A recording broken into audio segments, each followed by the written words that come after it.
नमस्कार दोस्तों, आप सभी का आपके YouTube channel GM education online class में हार्दिक स्वागत है। दोस्तों, कल हमने संख्या पद्धति के अंदर प्राकृत संख्याओं के बारे में पढ़ा था और आज हम पढ़ेंगे पूर्ण संख्याएं। क्या पढ़ेंगे? पूर्ण संख्याएं। देखो, कल वाली थोड़ी सी बात मैं रिपीट कर देता हूं। प्राकृत संख्या क्या होती है? एक से लेकर के अनंत तक की संख्याओं को प्राकृत संख्या कहते हैं। और पूर्ण संख्या होती है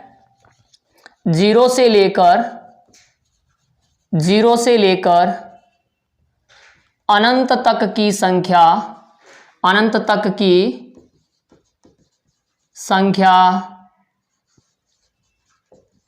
पूर्ण संख्या कहलाती है। पूर्ण संख्या किसे कहते हैं? जीरो से लेकर के अनंत तक की जो संख्या होती है उसे हम पूर्ण संख्या कहते हैं। अब पूर्ण संख्या वो शुरू कहां से होती है? जैसे पूर्ण संख्या वो जीरो से शुरू होती है, 0, 1, 2, 3 और कहां तक होती है? अनंत तक, यानी इन्फिनिटिव तक होती है। अब प्राकृत संख्या की परिभाषा याद कीजिए। प्राकृत संख्या वो 1 से लेकर के अनंत तक होती है और पूर्ण संख्या 0 से लेकर अनंत तक होती है। यानी जितनी की जितनी प्राकृत संख्या वो सारी की सारी किसमें है? पूर्ण संख्याओं के अंदर है। किसमें है? पूर्ण संख्याओं के अंदर है। और जितनी भी पूर्ण संख्या है वो प्राकृत संख्या के अंदर नहीं है। क्यों नहीं है? क्योंकि प्राकृत संख्या के अंदर 0 नहीं होता। अब एक बात आपको ध्यान में रखनी है कि प्राकृत संख्या, कुछ बिंदु लिखवा देता हूं मैं। पूर्ण संख्या हमेशा धनात्मक होती है। पूर्ण संख्या हमेशा क्या होती है? धनात्मक होती है। पूर्ण संख्या हमेशा क्या होगी? धनात्मक होगी। अगर पूर्ण संख्या से या प्राकृत संख्या से संबंधित कोई भी क्वेश्चन आ जाए तो आपको ऋणात्मक संख्या नहीं लेनी है, सीधा सीधा आप पॉजिटिव नंबर के बारे में सोचना है, धनात्मक संख्याओं के बारे में। तो पूर्ण संख्या वो धनात्मक होती है और प्राकृत संख्या भी धनात्मक होती है। इसके अलावा सबसे छोटी पूर्ण संख्या है वो कौन सी है? 0। सबसे छोटी पूर्ण संख्या क्या होती है? सबसे छोटी पूर्ण संख्या 0 होती है। अब ये सम पूर्ण संख्या, विषम पूर्ण संख्या, अभाज्य संख्या है, वो सारी की सारी प्राकृत के अंदर आ गई और प्राकृत संख्या इसके अंदर है। तो सारी की सारी इसमें भी सम संख्या, विषम संख्या, अभाज्य संख्या, भाज्य संख्याएं, संयुक्त संख्याएं, वो सारी की सारी इसी के अंदर भी है। तो सबसे छोटी पूर्ण संख्या क्या है? 0 है। और ध्यान रहे, 0 यानी कि शून्य, ये ना तो कभी धनात्मक होता है, शून्य न तो धनात्मक होता है और ना ही ऋणात्मक होता है, ना ही ऋणात्मक होता है। तो ये शून्य है, वो ना तो कभी प्लस का होता है और ना ही माइनस का होता है, ये दोनों ही चिन्हों का नहीं होता। और शून्य एकमात्र ऐसा पूर्णांक है जिसको अगर आप किसी में जोड़ोगे तो कोई फर्क नहीं पड़ेगा और शून्य को अगर आप किसी में से घटाओगे तो भी कोई फर्क नहीं पड़ेगा। इसलिए शून्य को क्या कहते हैं? शून्य को योज्य तत्समक कहते हैं। शून्य को क्या कहते हैं? योज्य तत्समक कहते हैं। योज्य तत्समक कहते हैं। क्यों कहते हैं? क्योंकि शून्य को किसी भी संख्या में जोड़ने से संख्या के अंदर कोई फर्क नहीं पड़ता, इसलिए इसको योज्य तत्समक कहते हैं। अब मैंने आपको बताया था कि समस्त प्राकृत संख्याएं, 5वां पॉइंट है, समस्त प्राकृत संख्याएं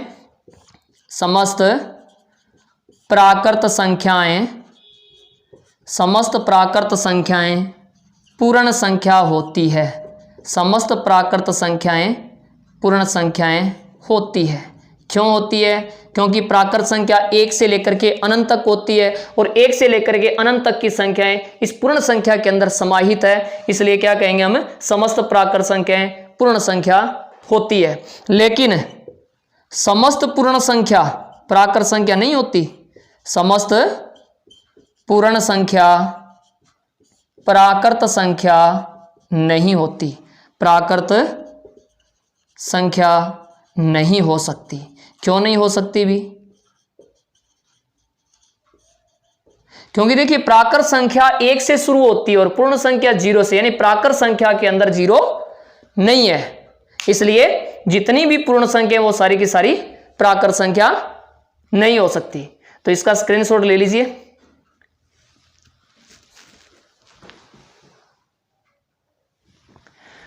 अगली संख्या देखिए आप, पूर्णांक। पूर्णांक क्या होते हैं? यानी प्राकृत संख्या और पूर्ण संख्या पढ़ ली। पूर्णांक देखिए क्या होते हैं? पूर्णांक होता है कि जितनी भी पूर्ण संख्याएं हैं, यानी कि समस्त पूर्ण संख्याओं में ऋणात्मक प्राकृत संख्या, ऋणात्मक का मतलब ये हो गया माइनस की, यानी कि नेगेटिव नंबर, समस्त पूर्ण संख्याओं में ऋणात्मक प्राकृत संख्या मिलाने पर पूर्णांक प्राप्त होते हैं, परिभाषा समझ गए होंगे आप कि समस्त पूर्ण संख्याओं में ऋणात्मक प्राकृत संख्या मिलाने पर पूर्णांक प्राप्त होते हैं। देखिए आप, पूर्ण संख्या 0 से शुरू होती है ना, 0 1 2 3 4 5 कहां तक होती है? अनंत तक होती है। ये होगी समस्त पूर्ण संख्या। अब इनके अंदर ऋणात्मक प्राकृत संख्या, यानी कि जितनी भी प्राकृत संख्या है उनके अंदर अगर आप माइनस का चिन्ह लगा के लिख दोगे तो ऋणात्मक प्राकृत संख्या हो जाएगी, और प्राकृत संख्या 1 से लेकर के अनंत तक होती है, लेकिन हमें यहां ऋणात्मक लेनी है, इसलिए सबके साथ में माइनस का चिन्ह लगा दिया। तो अब ये हमें पूर्णांक प्राप्त हो गए। इसका मतलब पूर्णांक का अर्थ ये हुआ कि जितनी भी पूर्ण संख्या है वो सारी की सारी इसमें है, और प्राकृत संख्या भी इसी के अंदर है। देखो, पूर्ण संख्या भी आ गई 0 से लेकर के अनंत तक, और प्राकृत संख्या भी आ गई 1 से लेकर के अनंत तक। और साथ में मैंने आपको यह बताया था कि प्राकृत संख्या और पूर्ण संख्या हमेशा धनात्मक होती है, जबकि यहाँ पूर्णांक देखिए आप, इससे माइनस का चिन्ह आ गया, मतलब ये धनात्मक भी होता है और ऋणात्मक भी होता है। तो ये बातें हम लिख लेते हैं नोट लगा करके। नोट, पहला पॉइंट है, इसमें देखिए आप, सबसे बड़ा ऋणात्मक पूर्णांक क्या होता है। एक बात और बता देता हूं मैं आपको, ये देखिए 0 है, वो एकदम बीच की संख्या है, 0 बीच की संख्या है। अब 0 की अगर आप दाईं तरफ बढ़ोगे, किधर बढ़ोगे? दाईं तरफ, तो प्लस की संख्या आएगी। इधर आप आ रहे हो तो किसकी आ रही है? माइनस की। यानी आप ऋणात्मक पूर्णांक अगर क्रमवाइज लिखे हुए हैं, तो आप अगर इधर से इस तरफ से अगर आप बाईं दिशा में बढ़ोगे, दाईं दिशा में अगर आप बढ़ोगे, इस तरफ बढ़ोगे, तो संख्या हमेशा बड़ी आती जाएगी। क्या आती जाएगी? बड़ी आती जाएगी। और अगर आप इधर से बाईं साइड में आ रहे हो, कि दाईं साइड में अगर आप जा रहे हो तो संख्या बड़ी आती जाएगी। जैसे -3 है, इधर जाओगे तो -2 है, वो -3 से बड़ा है। फिर आप और आगे जाओगे तो -2 है, वो -1 है, वो -2 से बड़ा है। फिर आगे जाओगे तो 0 -1 से बड़ा है। फिर बाद में आगे जाओगे तो 1 है, वो 0 से बड़ा है, 2 1 से बड़ा है, 3 2 से बड़ा है। इधर संख्या बड़ी होती जाएगी। और अगर आप इस तरफ आओगे, यानी कि बाएं साइड में आओगे, तो संख्या क्या आती जाएगी? छोटी आती जाएगी, संख्या छोटी आती जाएगी। यानी कि 5 से छोटा 4 हो गया, 4 से छोटा 3, 3 से छोटा 2, 2 से छोटा 1 और 0। अब -1 से छोटा -2, -3 है, वो -2 से छोटा है, तो इधर आप चलोगे तो छोटी संख्या आती जाएगी। अब लिखिए 1 नंबर लगा करके पहला पॉइंट लिखते हैं हमें, सबसे बड़ा ऋणात्मक पूर्णांक क्या होगा बताइए आप देख करके। सबसे बड़ा ऋणात्मक पूर्णांक, सबसे बड़ा ऋणात्मक पूर्णांक -1 होता है। क्या होता है? -1 होता है। और सबसे छोटा ऋणात्मक पूर्णांक, मतलब इधर हम जाएंगे छोटी संख्या आती रहेगी, और यहां अनंत तक दिया हुआ है, इसलिए हम सबसे छोटा ऋणात्मक पूर्णांक ज्ञात नहीं कर सकते। और अगर हम इधर से देखें, हम सबसे बड़ा धनात्मक पूर्णांक वो क्या होगा? 1 होता है। सबसे छोटा धनात्मक पूर्णांक वो क्या होता है? 1 होता है। 0 है, वो पूर्णांक जरूर है, लेकिन 0 है वो ना तो प्लस का है और ना माइनस का है। अब देखिए 2 नंबर में पूर्णांक धनात्मक तथा ऋणात्मक, दोनों होते हैं। पूर्णांक धनात्मक भी होते हैं तथा ऋणात्मक भी होते हैं, यानी कि दोनों प्रकार के होते हैं। पूर्णांक धनात्मक तथा ऋणात्मक दोनों होते हैं, यानी कि दोनों प्रकार के होते हैं। माइनस की भी संख्या होती है और प्लस की भी संख्या होती है। 3 नंबर, सभी प्राकृत संख्या पूर्णांक होती है। सभी प्राकृत संख्या पूर्णांक होती है, क्योंकि प्राकृत संख्या 1 से शुरू होती है जो पूर्णांकों के अंदर है। और ठीक इसी प्रकार सभी पूर्ण संख्या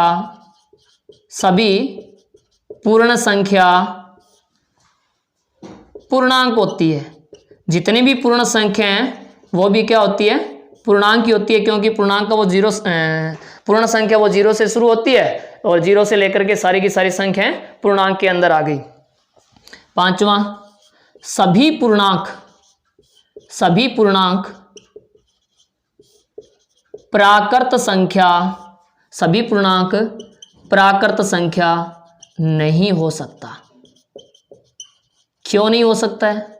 सीधी सी बात है, यहां क्या लिखा है हमने, पूर्णांक धनात्मक और ऋणात्मक दोनों प्रकार के होते हैं, जबकि प्राकृत संख्या वो धनात्मक होती है, तो ऋणात्मक वो कभी प्राकृत संख्या हो ही नहीं सकती, इसलिए सभी पूर्णांक का वो प्राकृत संख्या नहीं हो सकता। और छठा है, सभी पूर्णांक पूर्ण संख्या नहीं हो सकता। क्यों नहीं हो सकता भी? क्योंकि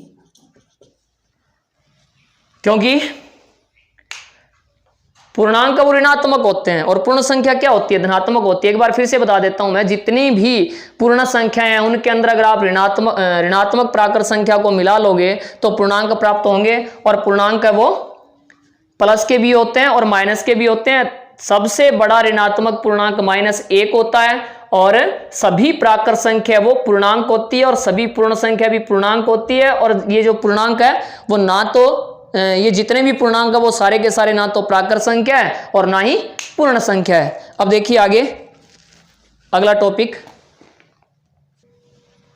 अब तक हमने प्राकृत संख्या, पूर्ण संख्या और पूर्णांक ये 3 चीज पढ़ ली है। अब इनसे रिलेटेड 2-4 कोई बढ़िया क्वेश्चन जो मोस्ट इंपोर्टेंट हो वो पढ़ लेते हैं। देखिए पहला क्वेश्चन देखिए आप, 2 संख्याओं का योगफल 75 है। ध्यान से समझना इस क्वेश्चन को।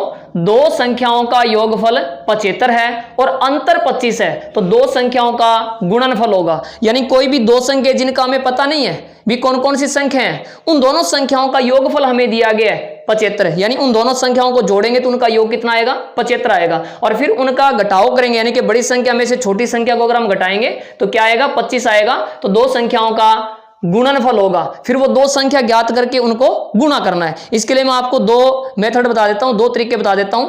एक तो थोड़ा सा लॉन्ग टर्म है, जो लंबा तरीका वो बता देता हूं, और दूसरा आपको एक एकदम शॉर्ट ट्रिक बता दूंगा मैं। देखिए आप बड़े ध्यान से समझना इस क्वेश्चन को। 2 संख्याओं का योगफल 75 है, यानी कि 2 संख्या और दोनों संख्याओं का हमें पता नहीं है कौन सी है। तो मान लेते हैं कि एक संख्या x है और दूसरी क्या है, y है।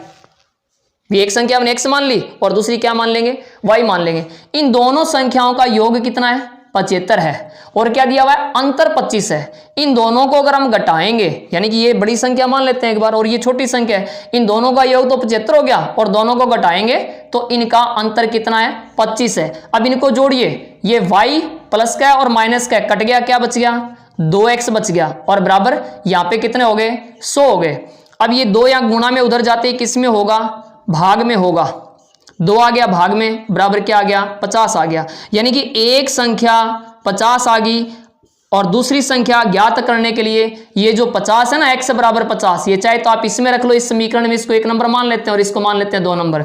ये x बराबर 50 है, वो चाहे समीकरण नंबर 1 में लिखो चाहे समीकरण नंबर 2 में लिखो। एक बार अभी थोड़े से लंबे तरीके को समझ लीजिए, उसके बाद में आपको एकदम शॉर्ट ट्रिक बताऊंगा मैं। तो दूसरी संख्या ज्ञात करने के लिए x बराबर 50 ये समीकरण नंबर 1 में रखते हैं, इसमें रखते हैं हम।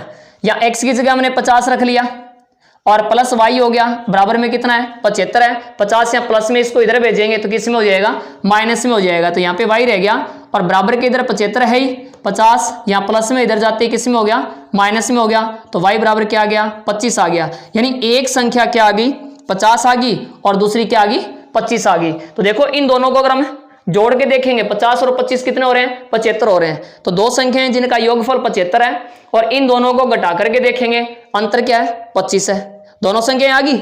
आगे क्या पूछा है, 2 संख्याओं का गुणनफल होगा।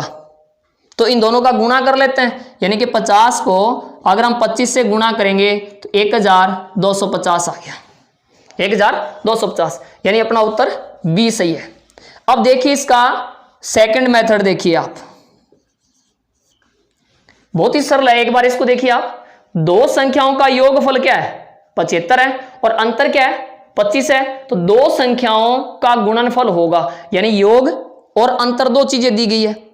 तो छोटा सा तरीका यही है कि एक बार आप इन दोनों को जोड़िए, पहले बड़ी संख्या ज्ञात करनी है तो जोड़ेंगे और छोटी संख्या ज्ञात करनी है तो घटाएंगे। अब बड़ी संख्या अगर ज्ञात करनी है हमें तो इन दोनों को जोड़िए, यानी कि 75 प्लस 25 और 2 का भाग दे दीजिए, कितने हो गए 100/2 बराबर क्या आ गया 50। जोड़ा है इसलिए ये बड़ी संख्या आ गई। अब एक बार इनको घटाइए आप और 2 का भाग दे दीजिए 75 माइनस 25 और बटा 2। 75 में से 25 घटाएंगे तो क्या बचेगा 50 बचेगा और बटा 2 बराबर क्या आ गया 25, यानी छोटी संख्या 25 आ गई और बड़ी 50।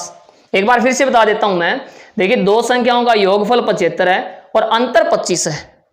अगर दो संख्याओं का योग और अंतर से संबंधित क्वेश्चन आ जाए और दोनों संख्या अगर हमें ज्ञात करनी पड़े तो इनका शॉर्ट ट्रिक यही है कि एक बार दोनों को जोड़िए और 2 का भाग दे दीजिए, बड़ी संख्या आ जाएगी। फिर योग में से अंतर वाली जो संख्या इन दोनों को घटा दीजिए और 2 का भाग दे दीजिए, छोटी संख्या आ जाएगी। अब ये आ गई 50 और 25, इनका अगर हम गुणा करवाएंगे, भी गुणनफल ही तो पूछा है इसने, 50 को 25 से गुणा करवाएंगे 1250 आ जाएगा।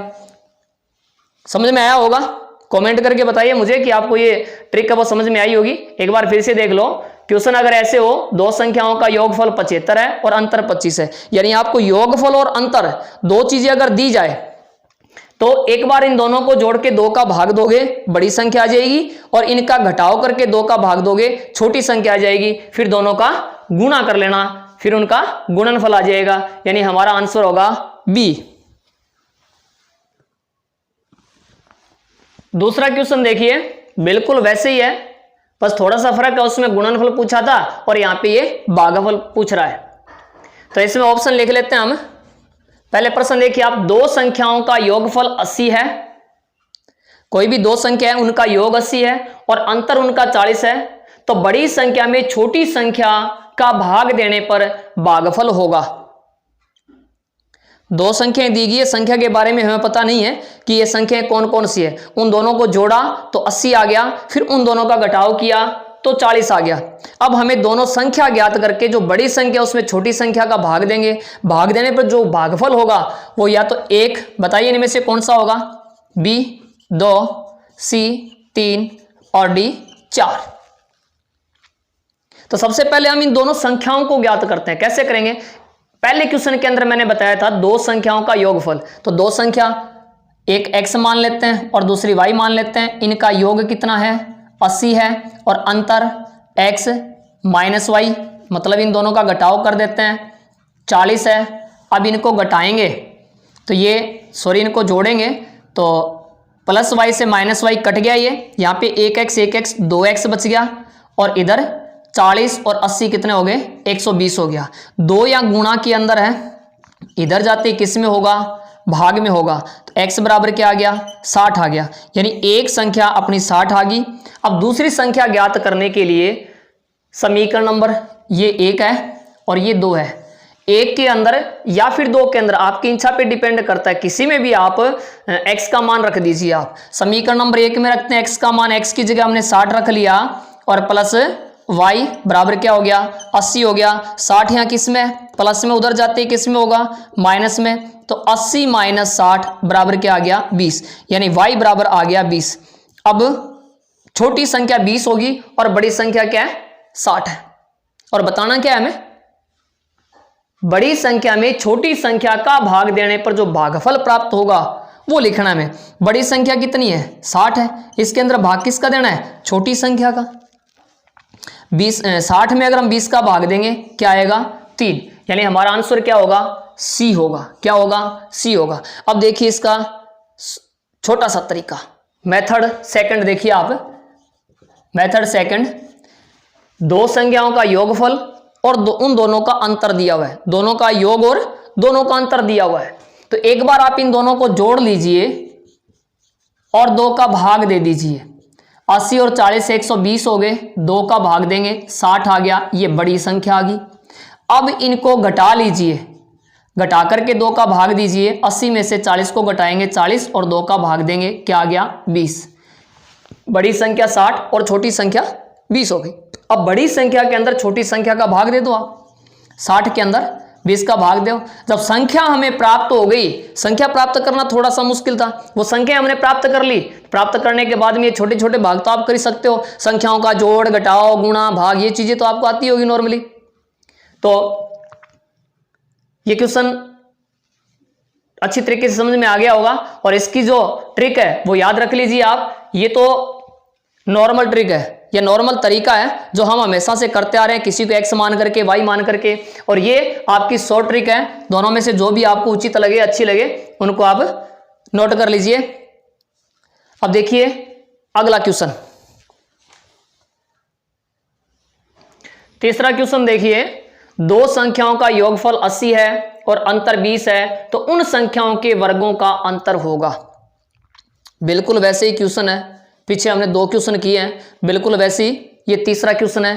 फर्क बस इतना है कि यहां पे योगफल और अंतर दिया गया है, और यहां दो संख्याओं के वर्गों का अंतर पूछा है। जब दो संख्याएं ज्ञात हो जाएगी तो उनका वर्ग करके आप अंतर ज्ञात कर सकते हो। तो दोस्तों एक बात मैं बता देता हूं, शायद आप ये सोच रहे होंगे कि मतलब इतने सिंपल क्वेश्चन क्यों लिख रहे हैं। देखिए दोस्तों, मैथ का नियम होता है, जब आप इन छोटे छोटे और सिंपल क्वेश्चन को हल करना सीख जाओगे तो ही आप हार्ड लेवल तक पहुंच सकते हो आप। इसलिए मैंने साधारण क्वेश्चन पहले लिखे हैं, उसके बाद में धीरे धीरे जो आगे बढ़ते जाएंगे वैसे वैसे टफ क्वेश्चन लिखते जाएंगे, और उनको आसानी से सरल करने का तरीका सिखाता जाऊंगा। मैं ऐसे ऐसे तरीके बताऊंगा जिनमें आप 1 सेकंड के अंदर क्वेश्चन को आप सॉल्व कर सकते हो।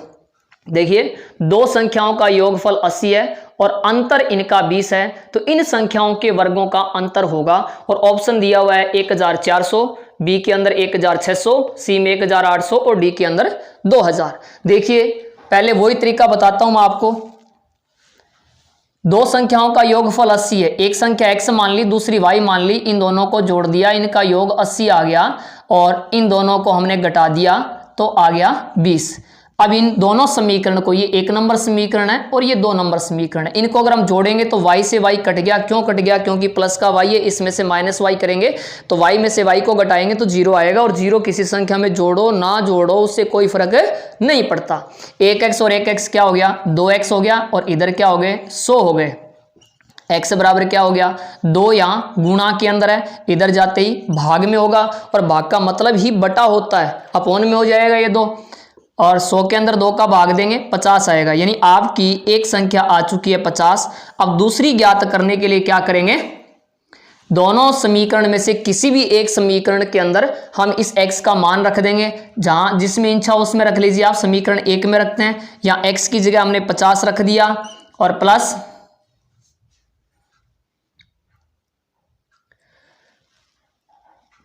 y और बराबर 80 है। अब 50 को उधर भेजते हैं, 50 यहाँ प्लस में उधर जाते ही किस में होगा? माइनस में हो जाएगा, तो 80 माइनस 50, तो y बराबर क्या आ गया? 30 आ गया। y बराबर क्या आ गया? 30 आ गया। 50, 80 में से 50 को घटाएंगे 30 आएगा। देखो x का मान आ गया और ये y का आ गया। एक बार देख लीजिए आपने सही निकाली है कि नहीं निकाली संख्या। दोनों का जोड़ करके देखिए, 50 और 30 कितने होते हैं? 80 होते हैं। योग हो गया इनका 80, और इनको घटा के देखिए आप, 50 में से 30 को घटाइए, अंतर 20 आ रहा है, मतलब आपने संख्या सही ज्ञात की है। अब दोनों संख्याओं के वर्गों का अंतर होगा, तो एक संख्या 50 है, इसका वर्ग कर लीजिए आप, 2500 होगा, और दूसरी संख्या 30 है, इसका वर्ग कर लीजिए आप, 30 का वर्ग होगा 900। अब अगर आप घटाओगे भी, दोनों संख्या के वर्गों का अंतर पूछा है, तो 50 का वर्ग कर लिया, 30 का वर्ग कर लिया, इनको आप घटाओगे 2500 में से अगर आप 900 को कम करोगे कितने बच जाएंगे? 1600। तो दो संख्याएं जिनका योग 80 है और अंतर उनका 20 है, तो उन संख्याओं के वर्गों का अंतर कितना होगा? 1600। यानी अपना क्वेश्चन का आंसर बी है वो एकदम राइट है। तो दोस्तों आपको इतना करने की कोई आवश्यकता नहीं है, इतना करने की कोई आवश्यकता नहीं है। शायद आपको याद होगा, दो संख्याओं के वर्गों का अंतर, एक संख्या x है और दूसरी y है, ये इनके वर्गों का अंतर हो गया, इनके वर्गों का अंतर हो गया ये। अब ये सूत्र आपने पढ़ा होगा सर्वसमी का, क्या होती है? एक बार इन दोनों को आप जोड़ दीजिए और एक बार इन दोनों को घटा दीजिए और दोनों का गुणा कर दीजिए, यही तो होता है। दो संख्याओं के वर्गों के अंतर का सूत्र क्या होता है? दो संख्याओं के वर्गों का अंतर, यानी x square minus y square बराबर क्या होगा, एक्स प्लस वाई गुणा एक्स माइनस वाई। ये याद रख लीजिए आप। तो इतना कुछ करने की कोई आवश्यकता नहीं, इसके अनुसार आप कर सकते हो। कैसे करोगे, देखिए आप इन दोनों, देखो यहां पे योग है और यहां पे अंतर है, योग और अंतर है, इन दोनों को गुणा करवा दीजिए, योग और अंतर को गुणा करवा दीजिए, दो संख्याओं के वर्गों का अंतर आ जाएगा। योग कितना है 80 है और अंतर कितना है 20 है, गुणा करवाओ आप, 0 20 8 160 यानी 1600 आ गया। ये बताइए ये ट्रिक आपको कैसी लगी है, कमेंट में जरूर लिख करके बताइए आप कि ये ट्रिक आपको कैसे लगी है। दोबारा बता रहा हूं मैं, अगर आपको दो संख्याओं का योग दिया जाए और दो संख्याओं का अंतर दिया जाए और आपसे दोनों संख्याओं के वर्गों का अंतर पूछा जाए तो योग और अंतर दोनों का गुणनफल करवा दीजिए। यहां पे और क्या किया है, देखो यहां पे दो संख्या है, एक x और दूसरी y है, इन दोनों का वर्ग कर दिया, फिर इन दोनों का अंतर, अंतर के लिए माइनस करते हैं हम, ये इन दोनों का अंतर हो गया, ये किसके बराबर होगा, दोनों संख्याओं के योगफल है और दोनों संख्याओं के अंतर के गुणा के बराबर। तो यहां वही किया हमने, दो संख्याओं का योगफल 80 है और अंतर उनका 20 है, इन दोनों को गुणा करवा दिया, 1600 आ गया। तो दोस्तों आज हम इतना ही पढ़ेंगे और नेक्स्ट वीडियो के अंदर अप्रिमेय संख्या, परिमेय संख्या और वास्तविक संख्याओं के बारे में अध्ययन करेंगे और उसके बाद में आपको जो बोर्ड मास का नियम होता है वो अच्छी तरीके से बताऊंगा। और रही बात ऐसे क्वेश्चन की, तो धीरे धीरे हम ऐसे क्वेश्चन को सॉल्व करते जाएंगे। दोस्तों अगर मेरा ये वीडियो आपको अच्छा लगा हो तो शेयर करना ना भूलें। मिलते हैं दोस्तों नेक्स्ट वीडियो के अंदर। जय हिंद, जय भारत।